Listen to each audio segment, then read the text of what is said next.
BSc part testing online classes में आपका स्वागत है। आज अपन बात करेंगे नया लेसन है यानी पृथ्वी की आंतरिक संरचना।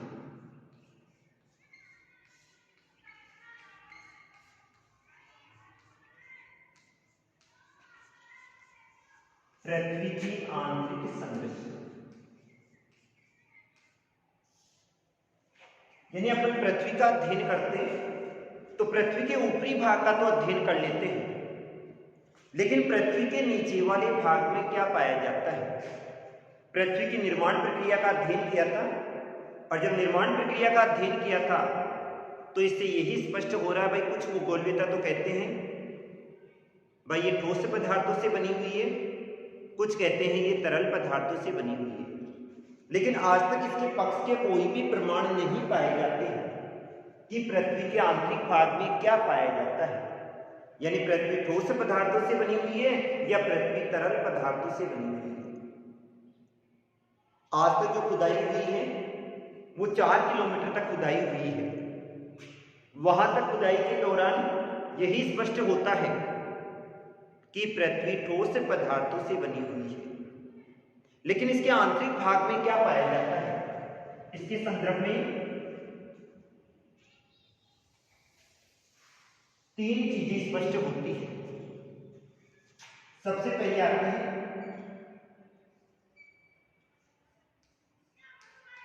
अप्राकृतिक स्रोत,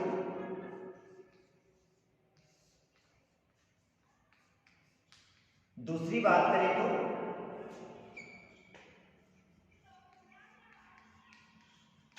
पृथ्वी की उत्पत्ति के साक्ष्य, और तीसरा आता है प्राकृतिक स्रोत।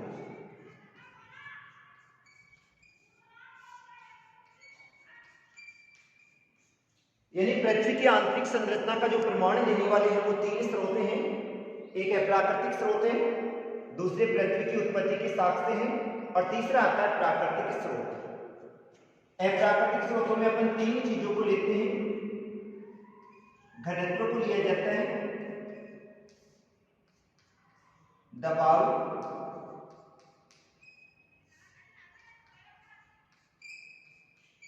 और तापमान। अप्राकृतिक स्रोत, अप्राकृतिक स्रोतों में 3 चीजों को लिया जाता है। घनत्व का अध्ययन किया जाता है, दबाव का अध्ययन किया जाता है, और किसका अध्ययन किया जाता है, तापमान का अध्ययन किया जाता है। और प्राकृतिक स्रोतों में 2 चीजों का अध्ययन किया जाता है। भूकंप का अध्ययन किया जाता है और ज्वालामुखी का अध्ययन किया जाता है। भूकंप और ज्वालामुखी दोनों के दोनों इस प्रकार की क्रिया उपलब्ध करवाते हैं जिससे ये स्पष्ट हो जाता है वह पृथ्वी के आंतरिक भाग में क्या पाया जाता है। सबसे पहले अपन बात करते हैं अप्राकृतिक स्रोत। अप्राकृतिक स्रोतों में सबसे पहले आता है घनत्व। संपूर्ण पृथ्वी का अध्ययन करें तो पृथ्वी के ऊपरी भाग है, ये वाला जो ऊपरी भाग है ये अवसादी सेल से बना हुआ है। कौन सी सेल पाई जाती है, अवसादी सेल पाई जाती है। और इस अवसादी सेल की अगर अपन बात करें तो इसका घनत्व पाया जाता है 2.8। जैसे जैसे अपन गहराई की ओर जाते हैं घनत्व बढ़ता जाता है, और जो नीचे वाला भाग है इसका घनत्व पाया जाता है 13। ये क्या है, घनत्व है, डेंसिटी।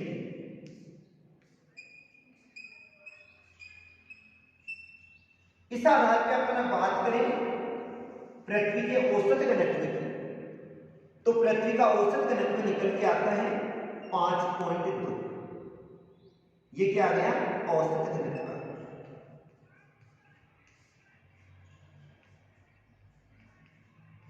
यानी घनत्व के आधार पर क्या स्पष्ट हो रहे हैं, पृथ्वी का ऊपरी भाग जो कि अवसादी सेल से बना हुआ है उसका घनत्व पाया जाता है 2.8 पाया जाता है। लेकिन जैसे जैसे हम गहराई की ओर जाते हैं घनत्व में वृद्धि होती जाती है और नीचे वाले भाग का घनत्व क्या पाया जाता है, अधिक पाया जाता है। कितना है, 13।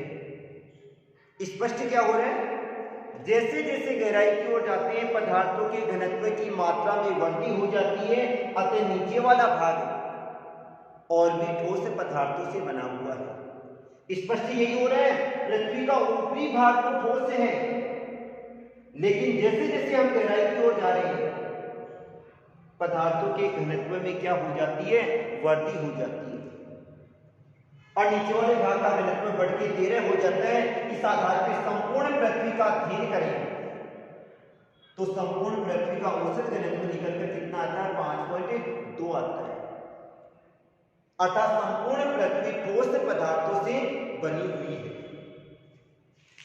इससे क्या है, अब पृथ्वी को अपन ने 3 भागों में बांटकर अध्ययन किया। स्पेस की परिकल्पना है और जब 3 भागों में बांटकर अध्ययन किया तो ऊपरी भाग का घनत्व 2.8 था और नीचे वाले भाग का 11 हो गया।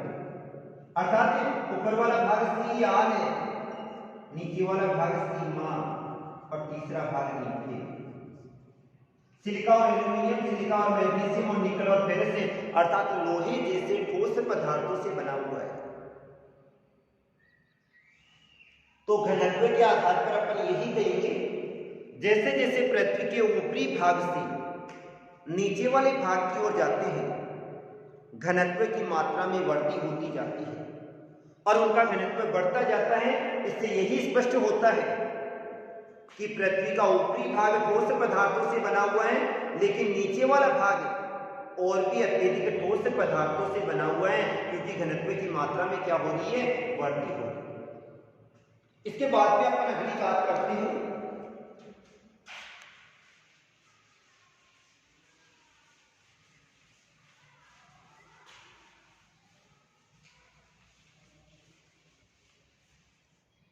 दूसरी बात करते हैं दबाव। अगर अपन दबाव का अध्ययन करें तो संपूर्ण पृथ्वी परतों की बनी हुई है। पृथ्वी का ऊपर से लेकर नीचे तक का अगर अध्ययन किया जाए तो संपूर्ण पृथ्वी परतों की बनी हुई है। एक परत का दबाव दूसरी पे है, दूसरी का तीसरी पे है और तीसरी का चौथी पे है। जैसे वही स्थिति हो जाएगी, हाथ पे अपन ने एक किताब रखी, वजन कम लगेगा, उसी हाथ पे अपन ने दूसरी किताब रखी, वजन बढ़ जाएगा, और रख दिया वजन और भी बढ़ता जाएगा और जैसे जैसे रखते जाएंगे नीचे वाले भाग पे दबाव बढ़ता जाएगा। वैसे ही संपूर्ण पृथ्वी का अध्ययन करें तो संपूर्ण पृथ्वी किससे बनी हुई है, ठोस पदार्थों से बनी हुई है और एक परत का दबाव दूसरी पे बढ़ता जाता है। जैसे जैसे दबाव बढ़ता जाता है पदार्थों के घनत्व में भी क्या होती जाती है, वृद्धि होती जाती है। इस बढ़ते हुए दबाव के कारण से यही स्पष्ट होता है कि पृथ्वी का ऊपरी भाग ठोस है, लेकिन जो अंदर वाला भाग है यानी अंतरम है वो क्या है, अत्यधिक ठोस है।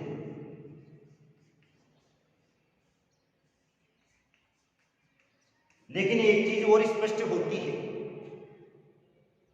दबाव बढ़ेगा तो वहां पे चाहे तापमान कितना भी हो, फिर भी वहां पदार्थ कौन सी अवस्था में होगा, ठोस सी अवस्था में होगा। तो दबाव के आधार पर यही स्पष्ट होता है कि पृथ्वी का ऊपरी भाग भी ठोस है और नीचे वाला भाग भी कौन सी अवस्था में है, ठोस सी अवस्था में। जैसे जैसे ऊपरी भाग से गहराई की ओर जाएंगे दबाव की मात्रा में वृद्धि होती जाएगी और पदार्थ और भी ठोस पदार्थों से बना हुआ पाएगा। अर्थात नीचे वाले भाग का ऊपर वाला के भाग का अध्ययन करें तो ऊपर वाला भाग सिलिका जैसे पदार्थों से बना हुआ है, लेकिन जो नीचे वाले भाग का अध्ययन करें तो ये निकल और फेरस अर्थात किससे बना हुआ है, लोहे जैसे पदार्थों से बना हुआ है। क्योंकि गहराई के साथ किसमें वृद्धि हो रही है, दबाव में वृद्धि हो रही है। दबाव में वृद्धि का अध्ययन करें तो जैसे अपन मकान बनाते हैं, जब मकान बनाते हैं तो नीचे वाला जो भाग होता है, नींव जिसको कहा जाता है, उसकी अपन चौड़ाई अधिक लेते हैं और ऊपरी भाग की चौड़ाई क्या लेते हैं, कम लेते हैं। क्यों लेते हैं? क्योंकि पूरे के पूरे मकान का जो दबाव आएगा वो किस पे आएगा, नींव पे आएगा। तो हमेशा जो जितने भी पदार्थ होते हैं वो क्या डालते हैं, दबाव डालते हैं। और इसी दबाव के कारण से पृथ्वी का नीचे वाला भाग कौन से पदार्थों से बना हुआ है, लोहे जैसे पदार्थों से बना हुआ है।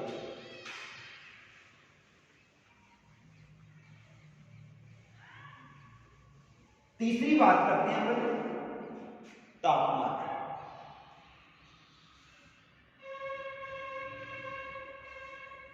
वैसे तो धरातलीय भाग का अध्ययन करें तो धरातलीय भाग पर ऊष्मा का प्रधान स्रोत सूर्य है, लेकिन अपन पृथ्वी का अध्ययन करें तो पृथ्वी प्रारंभिक अपने स्वरूप से ही गर्म अवस्था में थी, और जैसे जैसे वायुमंडल ठंडा होता गया पृथ्वी भी क्या होती गई, ठंडी होती गई। लेकिन पृथ्वी का ऊपरी भाग तो ठंडा हो गया, लेकिन नीचे वाला भाग ठंडा नहीं हुआ। और ये नीचे वाला भाग आज भी कौन सी अवस्था में पाया जाता है, गर्म ही अवस्था में पाया जाता है।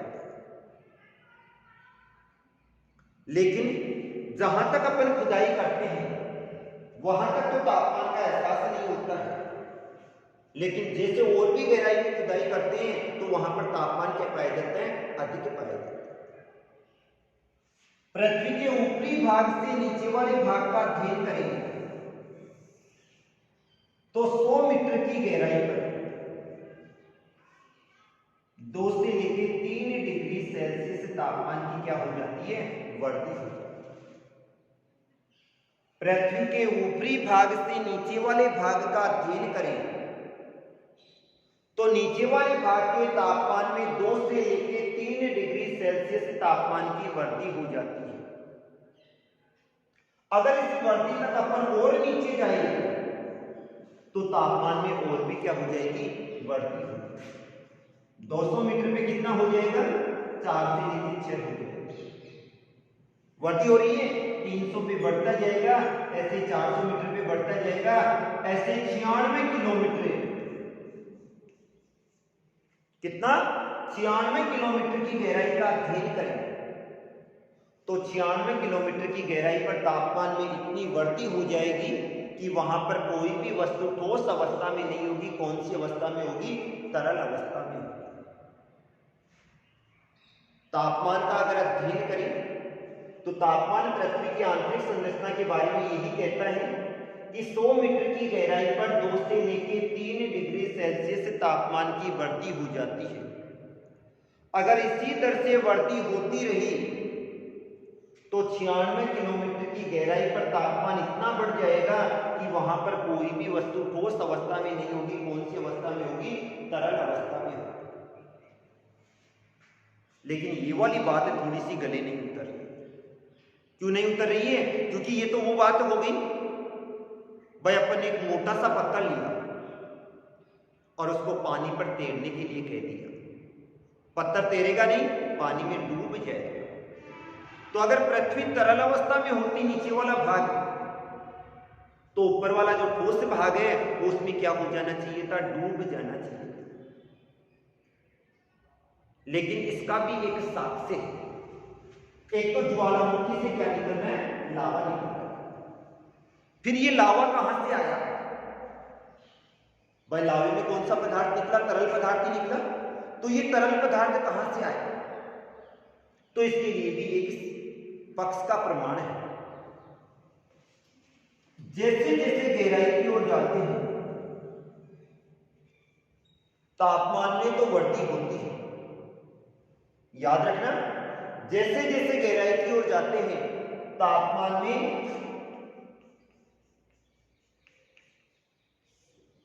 वृद्धि होती है, और जैसे जैसे गहराई में जाएंगे दबाव में भी क्या हो जाएगी, वृद्धि होगी। दोनों में वृद्धि होगी। तो जब दबाव में वृद्धि होगी तो पदार्थ का द्रवणांक बढ़ जाता है, अर्थात पदार्थ के द्रव्य होने की जो अवस्था है, जैसे मैंने कह दिया यहां पर अगर कोई भी वस्तु है और उसको 100 डिग्री सेंटीग्रेड तापमान उपलब्ध करवा दिया जाए तो ये तरल अवस्था में हो जाएगी। लेकिन अगर यहां पर कोई भी वस्तु है उसको अगर 100 डिग्री सेंटीग्रेड तापमान उपलब्ध करवा दिया तो भी ये ठोस में गई, और इसको तरल अवस्था के लिए कम से कम 500 डिग्री सेंटीग्रेड तापमान की आवश्यकता चाहिए। तो गहराई के साथ तापमान में तो वृद्धि हो रही है, लेकिन पदार्थ का द्रवणांक बढ़ने के कारण से वो पदार्थ तरल अवस्था में होते हुए भी ठोस ही अवस्था में रहता है। समझ गए? पदार्थ तरल होगा लेकिन फिर भी वो अपनी तरल अवस्था में नहीं आएगा, क्योंकि उसके द्रवणांक में वृद्धि हो जाती है। उसको अगर अपन 500 डिग्री सेंटीग्रेड तापमान देंगे तो ही वो पदार्थ कौन सी अवस्था में आएगा? द्रव अवस्था में आएगा, नहीं तो नहीं आएगा। तो पदार्थ के द्रवणांक में क्या हो जाती है? वृद्धि हो जाती है। अब जैसे अपन ने अध्ययन किया ज्वालामुखी का, फिर ये लावा कहां से आया? ये लावा जब आता है धरातल पर तो ये किसके सहारे आता है? ज्वालामुखी नली के सहारे आता है।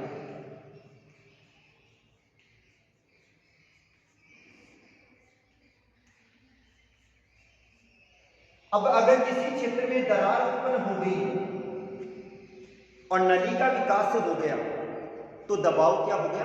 कम हो गया, और दबाव कम होते ही पदार्थ का द्रवणांक क्या हो गया? कम हो गया, और वो पदार्थ कौन सी अवस्था में हो गया? द्रव अवस्था में हो गया। सीधी सी स्पष्ट हो गई।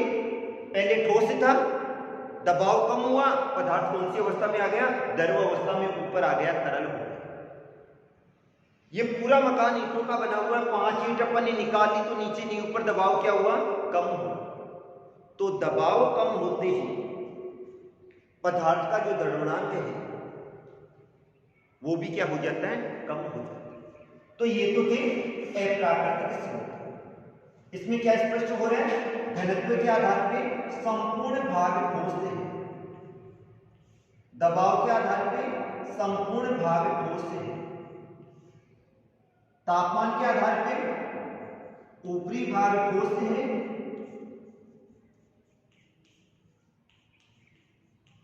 और नीचे वाला भाग कौन सी अवस्था में है?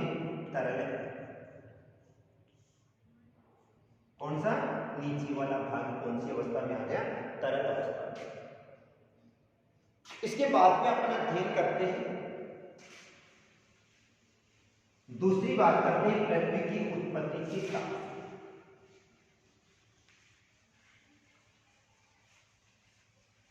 पिछले अध्याय की बात करें तो पिछले अध्याय में अपन ने 3 चीजों का अध्ययन किया था। 2 परिकल्पनाओं का अध्ययन किया था,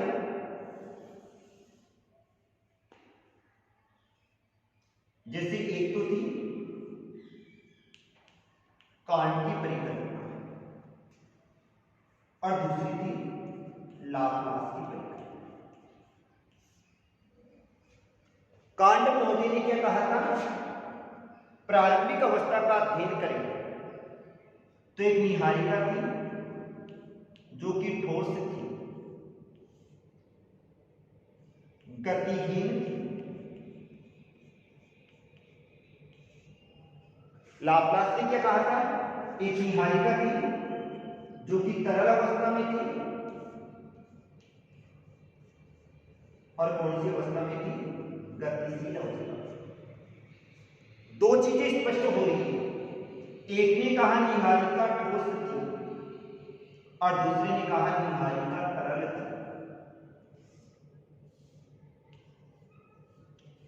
क्या स्पष्ट हो रहा है? पृथ्वी का ऊपरी भाग तो ठोस है,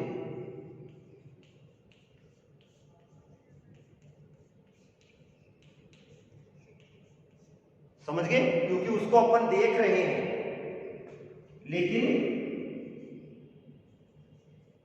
अंतरम यानी नीचे वाला भाग ठोस भी हो सकता है और तरल भी हो सकता है, क्योंकि एक ने तरल कह दिया और दूसरे ने क्या कह दिया, ठोस कह दिया। तो पृथ्वी की उत्पत्ति के साक्ष्य के आधार पर अपन यही कहेंगे, पृथ्वी का ऊपरी भाग तो ठोस है, लेकिन अंतरम भाग का कुछ भी पता नहीं है, वो ठोस भी हो सकता है और द्रव्य भी हो सकता है। आज के लिए इतना ही, थैंक यू।